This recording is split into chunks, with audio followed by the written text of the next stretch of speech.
I have just added in here two 470k resistors on the hot wires from the single coils. So this is a guitar in SSH format. Now it's running 500k, three 500k potentiometers, or pots as they call them. Now 500k pots are said to be best suited for humbuckers. So when the single coils are applied to the circuit, including 500k pots, they don't sound optimum.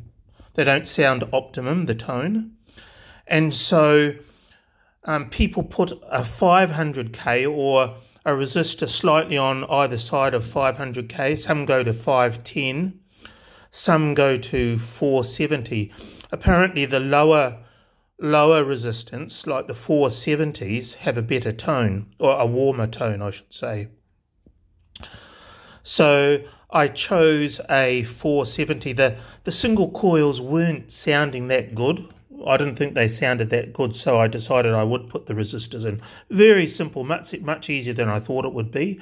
So there it is. There's the two resistors. I twisted them together here and soldered them to a bit of wire, and then grounded the wire on the volume pot, along with most of the other grounds. So that's good. Now this pickguard was pretty good value. It all up, landed in New Zealand, it cost about $130, and that's with 3 CTS pots and a good quality sliding 5-way switch. And this is to upgrade my son's Fender guitar. Now you can see I've lined it all in copper.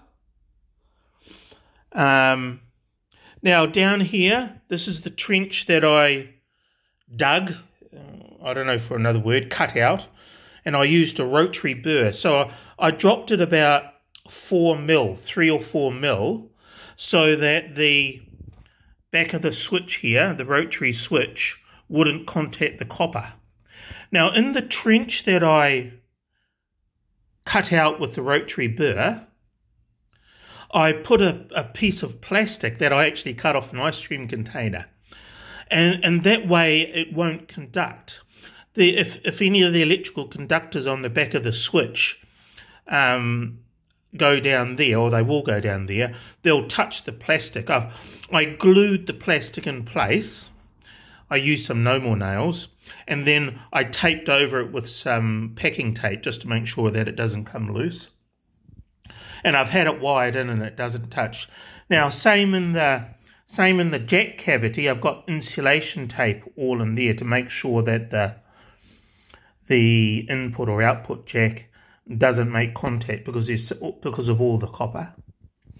But I think that looks really good. Now I've also got a new bridge to put on it, and I've got some new tuners. So while I'm doing this job, I just picked up my son's guitar. I'm changing out these Squire tuners. Now, if you look at this tuner here, because when I found it, all these nuts were loose. I'm surprised the boy could tune the guitar at all. So I tightened all the nuts up. But what I noticed were the posts are wobbling around. Not all of them. That one's tight. That one's loose. That one's loose. That's quite tight. So it's hard to see how you could get good tuning stability. So I purchased some second-hand Fender tuners, probably taken off a Mexican guitar or something like that, or a player or something, because you know most of the good players change out to locking tuners, but well, it's only my son and he's 13, so we won't get too fancy here. So new tuners, new pickguard, running in SSH format, fully lined the cavity to make a Faraday cage, and a new bridge going in. You know, I bought this guitar 2 or 3 years ago, or quite a few years ago, And since that time, I had never looked at it. And when I did have a look at it, all the strings were corroded. All the tuners were wobbly, so how on earth he played anything, I don't know. So I'm giving the guitar a complete overhaul, basically.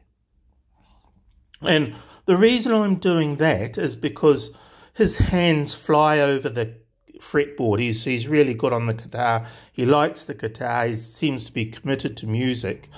But I don't want to buy him a big fancy one, a $2,000 or a $5,000 Stratocaster at this stage, unless he sticks to it for another few years and gets, you know, really good, and then I can consider buying him a really top of the line. But, you know, this is going to be a nice little guitar when it's finished. I'll have it back together within probably an hour or so. I'm not racing here. Okay, signing out.